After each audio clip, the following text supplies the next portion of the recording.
Welcome to Retail Retold, the stories behind how that store landed in your neighborhood. I'm Chris Ressa, in conversation with the people and stories shaping retail and real estate. Brought to you by DLC.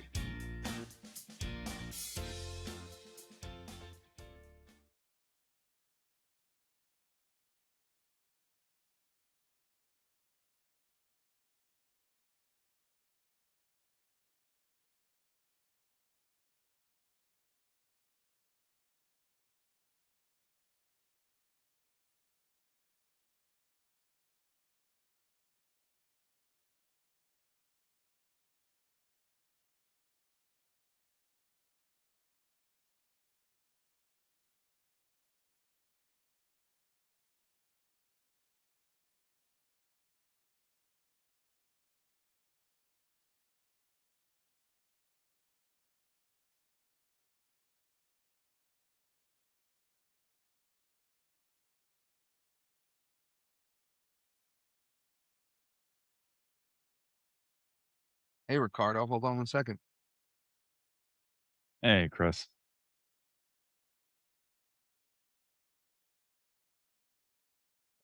How you doing? Good. How are you? I'm doing well.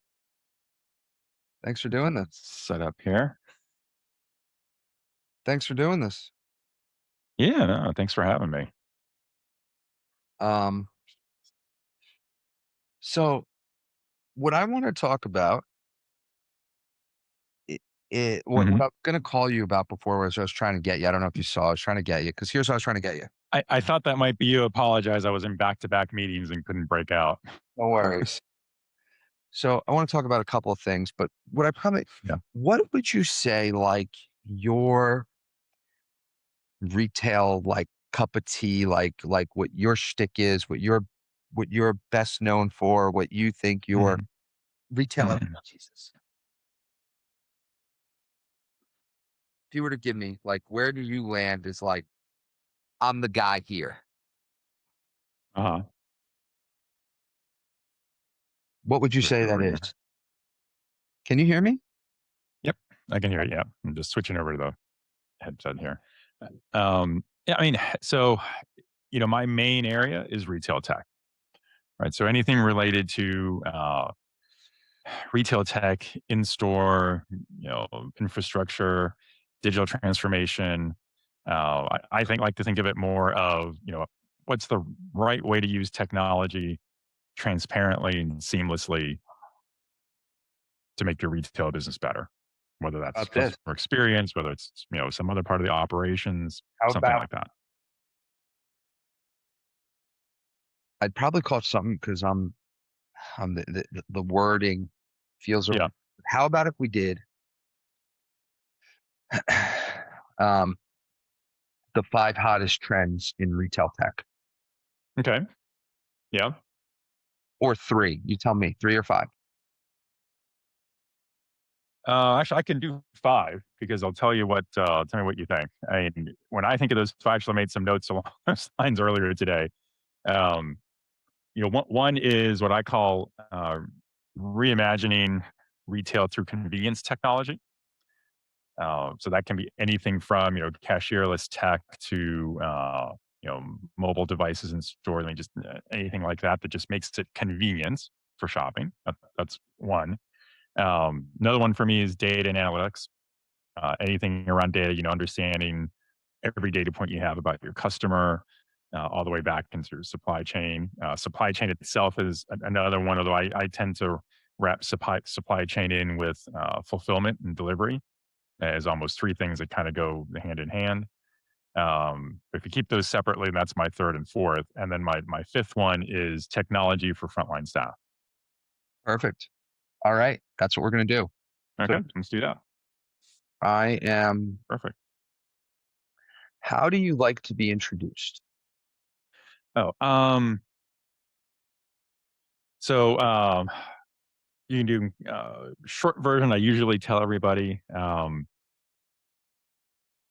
than name Ricardo Belmar, uh, um, long time retail tech uh, expert in the industry. Most recently, joined Microsoft as a senior partner marketing advisor, and also have been advising retail tech companies through my Retail Razor advisory group. Okay. I'll give this Is a that whirl. too convoluted? Um, Make that work. how long in retail tech? About about 20 years. Okay. So I'll say Ricardo Belmar, been in retail tech for over 20 years, Mhm. currently senior partner marketing advisor at Microsoft, Yep. and you consult for retailers with retail tech solutions through the Retail Razor business that you own. Is that right? Yep, that works. All right. Okay. Here we go. I'll give that a try. After that, I'll say, tell a little bit more about you, who you are. Mhm. I have those. Did my assistant send you Yeah. some? Okay. I got Yeah, I those got few those here. personal Yeah. questions. We'll do the 5 things and then we'll Okay. be done. All right. Won't be long. Sounds good. All right. Welcome to Retail Retold, everyone. Today I'm joined by Ricardo Belmar. Ricardo has been in the retail tech space for over 20 years. He is currently the senior partner marketing advisor at Microsoft. He owns his own consulting firm called Retail Razor, where he consults retailers and anyone who's looking to explore the retail tech space. I'm excited to be joined by Ricardo. Welcome, Ricardo. Thanks, Chris. Happy to be here. Well, Ricardo, why don't you tell us a little bit more about who you are and what you do? I think what you do at Microsoft is interesting, and I think that would be interesting for people to hear. Yeah, absolutely. I'll start with that. So recently joined Microsoft earlier this year in the partner organization as a partner marketing advisor for retail. And what that means is I work with the Microsoft Partner Network and try to activate partners with all the Microsoft field teams and really try to help all these folks get in front of retailers with their solutions and solve business challenges. Whether it's in supply chain, customer experience, e-commerce, whatever aspect of retail operations that is. We have partners that have solutions in that space built on Microsoft tech, and it's my job to help kind of connect the dots there, market those solutions for retailers and make them visible. So really, it's all about growing that part of the business. And prior to Microsoft, I used to do a lot of other retail tech organizations that I work with, ranging from managed service providers to technology providers. I did some fun things with network technology that helped make application performance better in stores for things like point of sale, tablet devices, any kind of technology running in the store. And then I've also done a lot of things where I've been an advisor to retail tech startups, kind of trying to get into the business, particularly ones coming in from Europe, trying to get into the US market. Got it. Where are you today? Where's home, Ricardo? So I'm in the Washington, D.C. area, just north of there in Maryland. I think probably some parts that you're not probably a bit familiar with in the Frederick, Maryland area. You got it. I am. Yeah.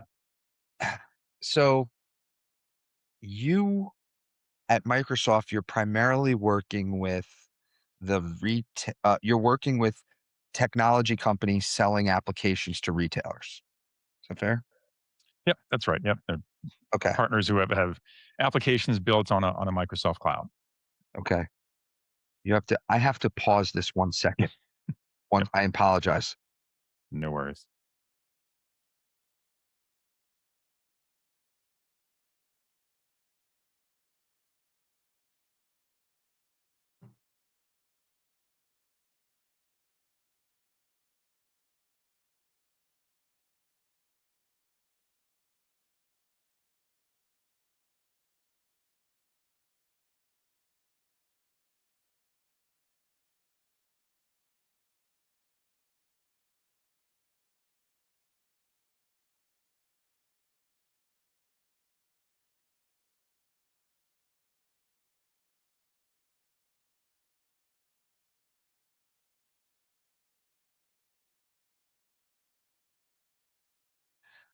I'm back. I apologize. Yep, no worries. Okay. So we let's move to the next part of the show. Next part of the show we call Clear the Air. I've got Okay. 3 questions for you. More Okay. personal about you. You ready? I'm ready. All right. Question 1. When is the last time you tried something for the first time? Oh, that's a good one.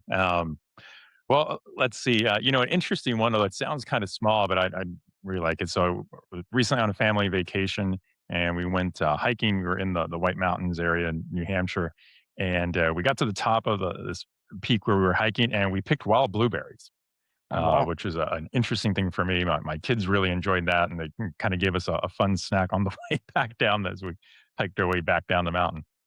How long did it take you to hike up? It was about a 30-minute hike up. I think we took a slightly longer path down, so up a little more than that, maybe 40-minute hike down. Incredible place. So very cool. All right. Question 2. All right. What is one thing most people agree with, but you do not? So interesting one here. I very much disagree with a media narrative and retail about the retail apocalypse.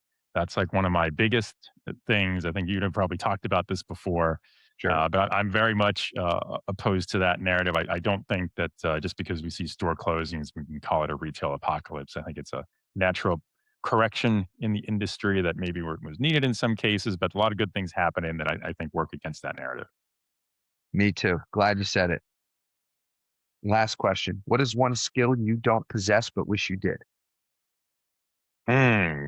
So I would say one thing I've always wanted to get better at, but haven't accomplished it yet, would be video editing, which probably sounds like a crazy thing you might say just for based on the kind of work that I do. But I'm always fascinated by the kind of magic you can work in production work around video, and I've always wanted to have that kind of skill set.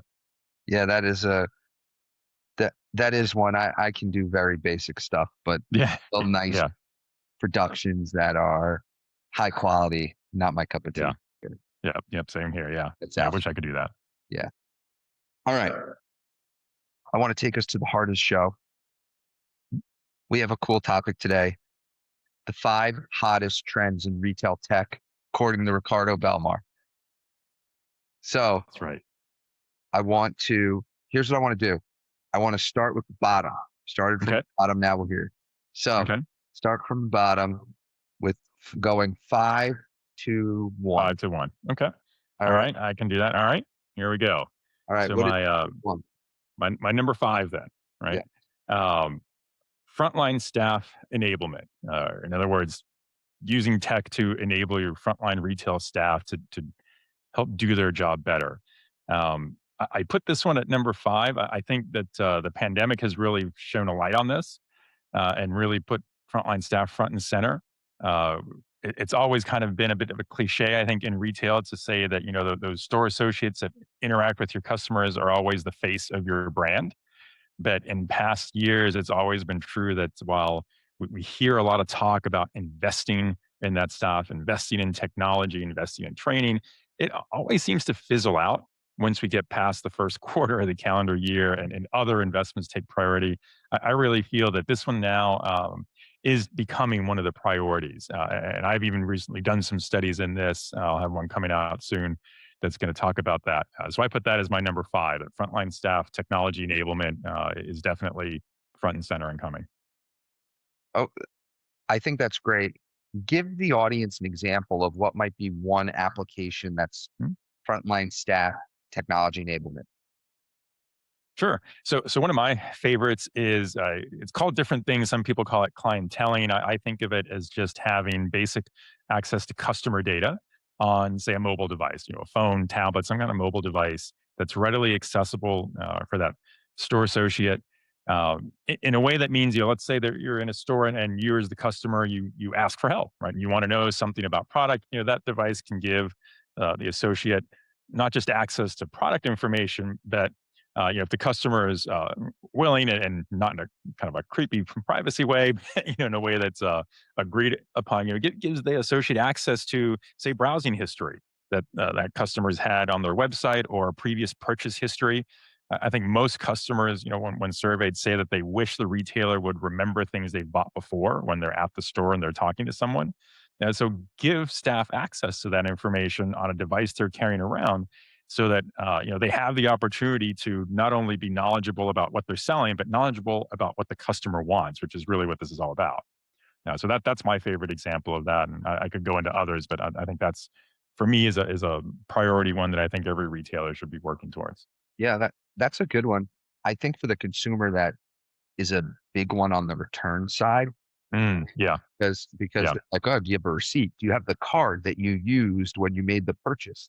I'm like, I right, don't know what card I used right. to Yeah, I bought it purchase. 2 weeks ago. How am I supposed to remember?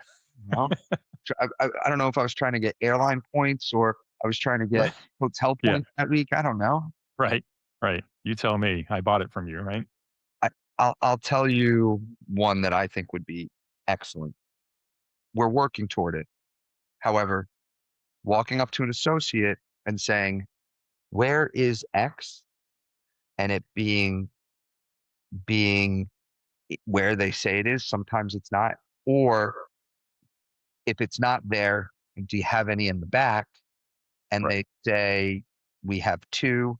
Now, they're, Target's getting really good at this, Yeah, yeah. right? Target, I walk up to associates, they're like, no, but we have it at the store here. You want me to call over and hold it for you? I was like, yeah, do that. That's Yeah. great. Yeah. I was, I was dressing like a turkey for Thanksgiving for my two kids. Yeah.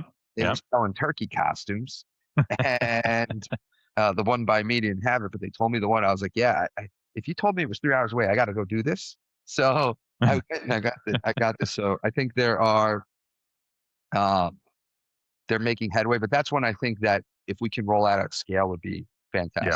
I agree. Yeah, having that kind of inventory data, and precise location, right, within the store, I think those are also big ones, and all that can be done, right? The technology exists. There are lots of applications out there that can help do that. It's all available. It just has to get implemented and put in the hands of those associates. Yep. All right. That's great. That's number five. All right, that's number 5. So number 4, uh, fulfillment and delivery services. So what do I mean by that? I mean, all of these great local delivery service that probably both you and I have gotten really used to over the last 18 months, whether it's, from names that we know as consumers like Instacart, Uber Eats, and DoorDash, and those folks, to other fulfillment technologies that are new that are both helping to work with that delivery, but making it easier for retailers to get the products in the hands of customers where and when the customer wants, rather than having everything be so centralized in distribution centers. So, one term that gets thrown around a lot is micro fulfillment centers. Over the last year, we've been a lot of fun stories, I think, in the media about dark stores, which, by the way, I'm not a particularly big fan of because I think there's got to be better ways to spend your money on retail real estate than on a dark store that you won't have customers coming into. But I think the new technology that's allowing retailers to either carve out space across the store footprint they have for just fulfillment services. I think Target. You mentioned some of the things Target's doing well, and I think they've really mastered this. When I read the data from their financials, that they've got like what is it, 95% of their online orders are being fulfilled from stores. That's just insane. But wow, what an accomplishment!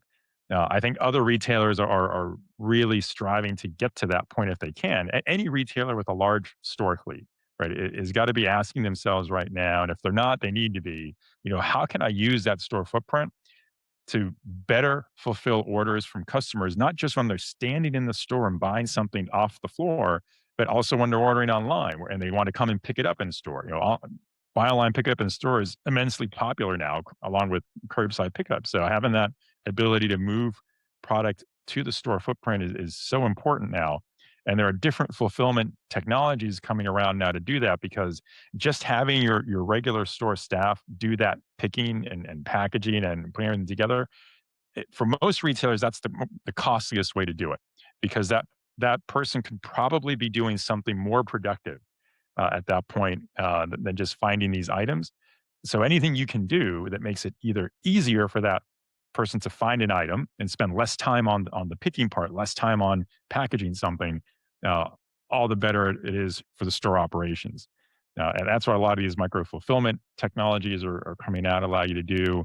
And a lot of other, in fact, I see a lot of e-commerce suppliers are also getting into expanding their products with these local fulfillment capabilities, make it easier for the retailer.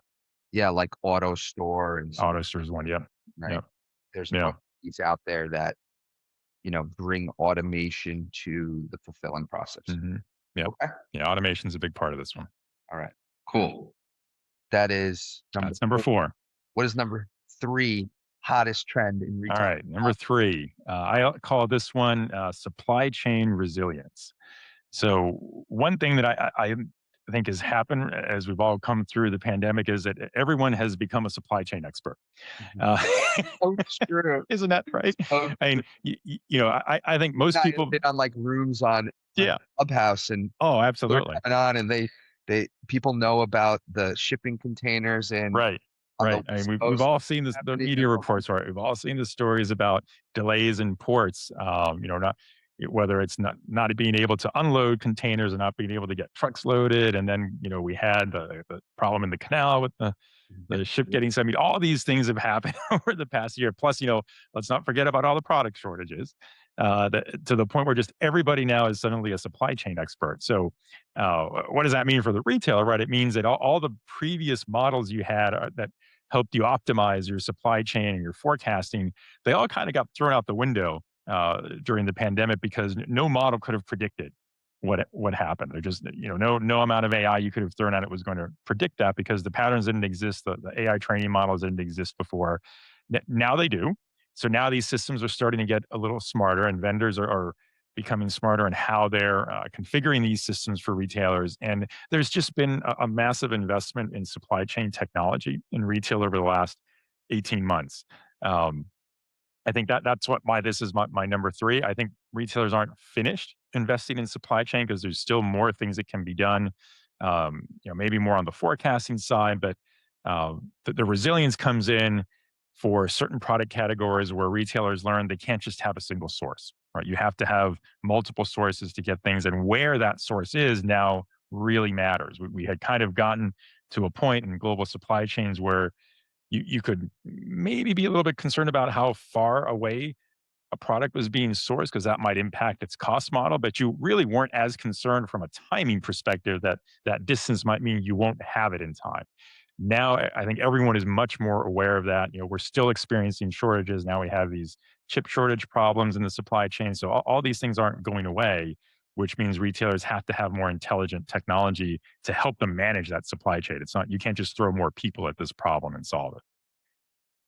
Right. You can't I agree with that. You can't just throw more people at the problem to solve it. I guess what because I'm definitely not a supply chain expert, I tried to become more aware and learn more, and I think I have learned more about supply chain. Can you give an example of what a technology might be that is being worked on or has been worked on as it relates to supply chain? To me, it's a little bit up in the air, and I'm like, all right, so what Yeah. application is going to help? Yeah, there are. I mean, there's supply chain management tools now. All of these are benefiting from AI and machine learning technologies to help. I think of it as being a little bit more predictive. Maybe it's a what if scenario and in modeling. So the real goal now a retail has to have in this supply chain manager, I want to have models that tell me what if X happens in my supply chain and I have to adjust. And I need to adjust not in 3 weeks, but I need to adjust in 3 days.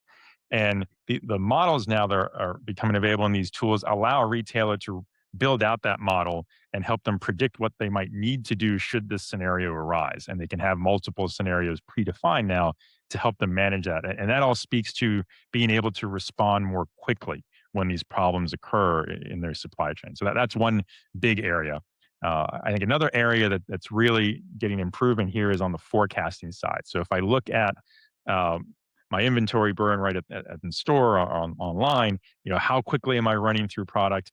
How can I enhance my ability to forecast 2 weeks out, 4 weeks out, 4 months out, what I'm going to need in various categories?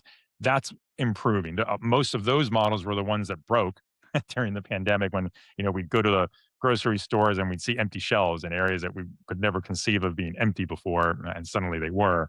And that's because those models weren't hadn't adapted yet, and now we've got tools that are. So forecasting is another area. I'd say there's another area that relates to this as well is just in diversity in supply chain. There are now part of the management tools that allow you to keep track of where things are, partly because more and more shipments are getting IoT sensors and other technologies that allow you to have true end-to-end tracking from the source all the way down to where you warehouse it, where you deliver it to store. So now that your supply chain technology can know exactly where all the merchandise is and at what point in time and where it's supposed to be. You've got shippers like FedEx are adding a lot more technology around this space, so that now if I'm relying on FedEx to do some of that shipping, say from supplier to warehouse, I get a lot more data now available for them to know where it is. If there's a delay, you'll know why there's a delay, and you can start to predict better now how long is that delay going to be. Again, with these same predictive models that I was talking about. So those pieces all kind of work together now to give a retailer a much tighter picture around what they can and can't do in their supply chain. And if they're doing this right, that means that the next time you start to see, up, there's going to be a supply issue and I can't get that merchandise, I can see it a little bit earlier than I used to. So now I can start to figure out how am I going to adjust and find another source rather than waiting until the shortage occurs and then have to scramble to find new sources. Interesting. I didn't know a lot of that, so that's interesting uh, for me to hear, and I'm excited to see what that means. The what if model was Mhm. profound to me, and Yeah. that would Yeah. be I really gotta say, what was some of the most interesting things I've been seeing lately there is in the product tracking. So, let's call that deeper in the supply chain. So some of the more behind the scenes things that happen, getting things from supplier to warehousing to distribution. A lot of new technology happening there, just with the power of cloud technology, things like RFID and IoT sensors. I'm really amazed with some of the things I'm seeing there and how much data is being generated to just help keep track of things. wow, very cool. Cool stuff. Okay, getting close to the top here. We're What is getting there. Yep, that was number 3. All right, so number 2, and this is somewhat related a little bit to some of these other ones. So I call this customer data and analytics. So we talked about the predictive analytics capability right in the supply chain space, but now I kind of turn this around and let's look at customer data and what I can do with analytics there. So uh, if you're a retailer and you've invested a lot in your supply chain, or let's say over the last 12, 18 months, now you're probably saying to yourself, I have all this data about what all of my customers have bought from me. What can I learn from that that might give me trends about what they might purchase in the future? So I can either feed that back into supply chain, but then also how I could better market the products I have to those very same customers. Maybe I can now figure out from this data items that a certain customer buys regularly. Maybe there's other related items they're not buying from me, and I need to start marketing those items because I have them in my store, and for some reason that same customer doesn't choose it. So let me come up with some new marketing ideas based on what this data is telling me. So here again, another great example where the AI tools are really coming into play now, and they're really taking shape. One of the really interesting things I've found here is that retailers don't realize how often data that looks like maybe 5 different customers is actually the same person. And this kind of starts to get into how does a retailer identify you as a customer? Everybody, I think, now has concerns about privacy and personal data, right?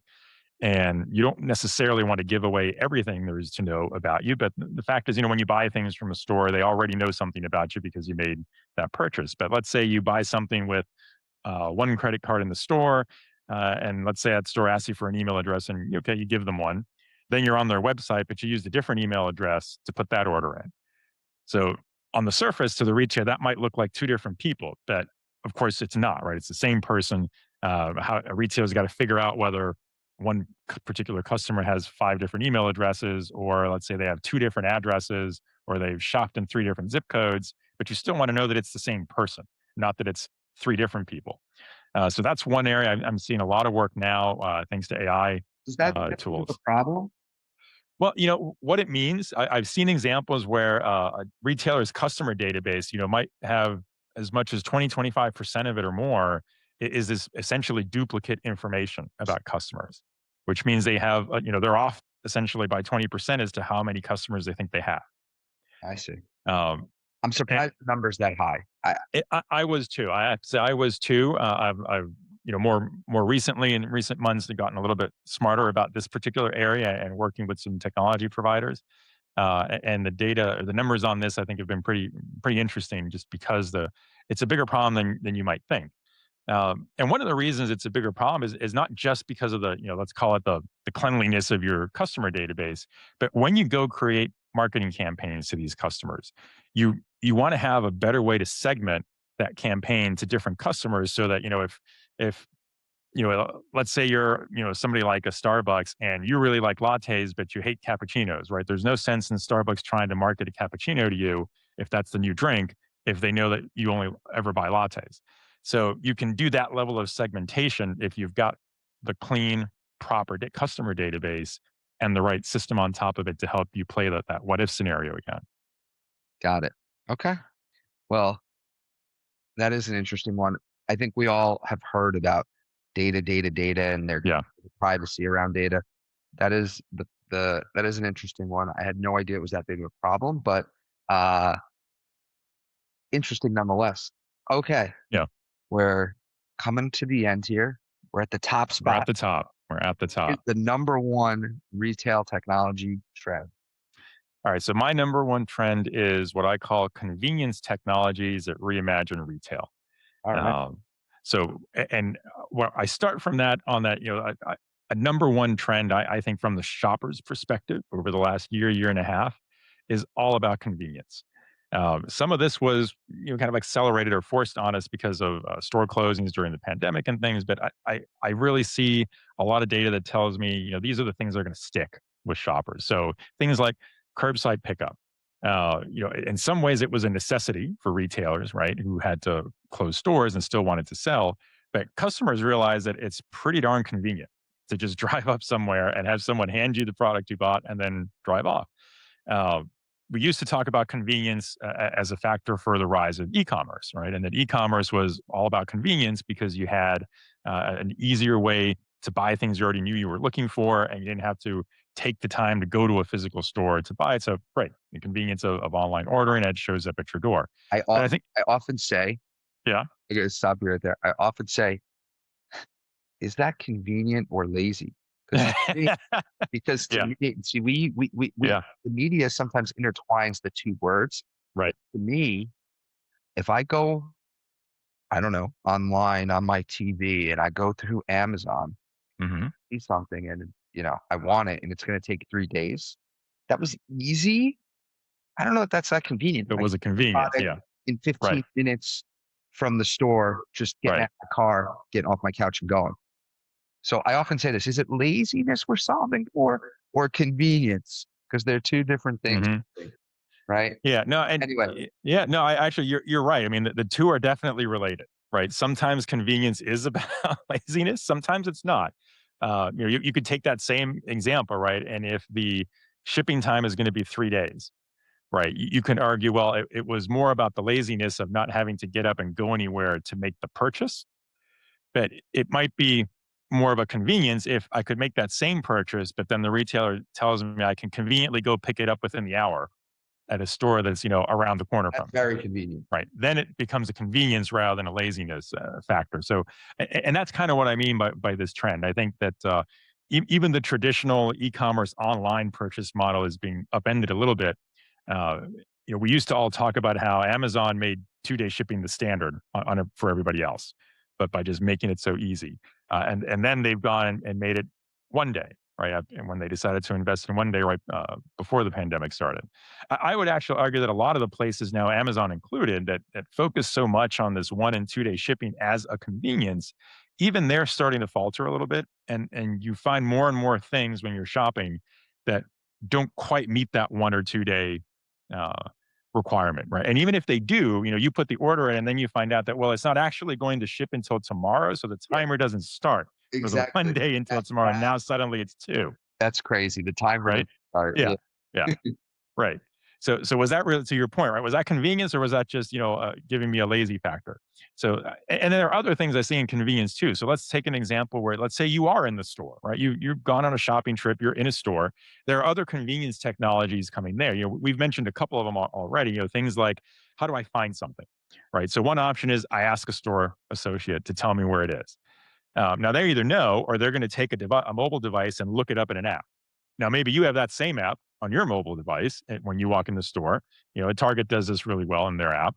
And you just look up the item in your phone and it tells you exactly where it is. Some stores have even fancier apps and they'll use wayfinding and actually show you the path on which aisle to go to in a big box store on how to get to that particular shelf. So those are convenience Sure. Those are great. factors. I'd go even a step further. There are interesting things happening in convenience with computer vision. So one extreme example is what Amazon calls just walk out technology, right?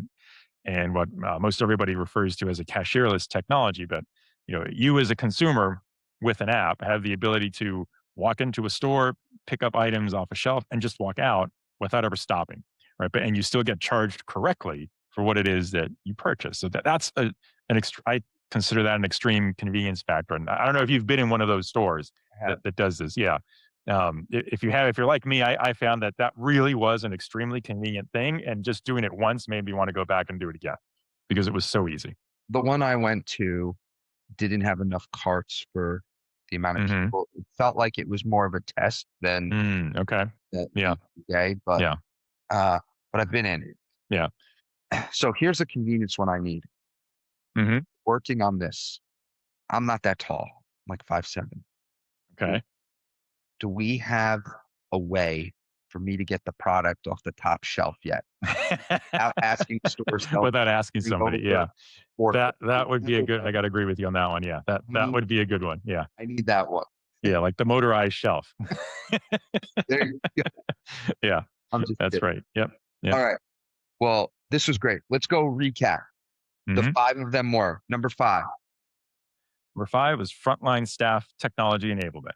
All right. Frontline staff technology enablement. What was number 4 hottest trend in retail tech? Fulfillment and delivery services. Fulfillment and delivery services. The third hottest trend in retail tech? Supply chain resilience. Supply chain resilience. Number 2, Customer data and analytics. customer data analytics. And the top retail technology trend. Convenience technology is reimagining retail. I love it. All right. We'll have That's a my nice little 5. graphic that have this Ricardo Belmar, and There you go. we'll get you everywhere, man. Well, Perfect. well, listen, we're going to get to the last part of the show. I got 3 questions for you. You ready? All right. I'm ready. All right, here we go. Question 1. What extinct retailer do you wish would come back from the dead? That's a good one. I would have to go with Toys R Us because I grew up as a Toys R Us kid. So I got to go back and say that I wish that one would come back and come back right, the right way. I hear you. Okay. Number 2. What is the last item over $20 you purchased in a store? The last item over $20. That would be a Garmin running smartwatch for my son purchased at an REI store. REI. Okay. Yep. All right. That's a great store. I like REI. Yeah. It's a great store. Solid company. They're doing, Yep. it's Yep. really, They really understand modern retail. yeah, they're good. Okay. Last question. Ricardo, if you and I were shopping at Target and I lost you, what aisle would I find you in? You would probably find me either in the electronics section um, or in the one of the grocery aisles looking at coffee. All right. Well, I could, I appreciate it. Thank you so much. This was great. Enlightened me, and look forward to catching up soon. Yeah, thanks, Chris. Appreciate it. And I now have your number. I'm going to call you. We got to get our clubhouse thing moving. Yep. All right. Definitely. Definitely. Right, man. I'll catch up with you. All right. Thanks, Thank Chris. you. Bye. Bye.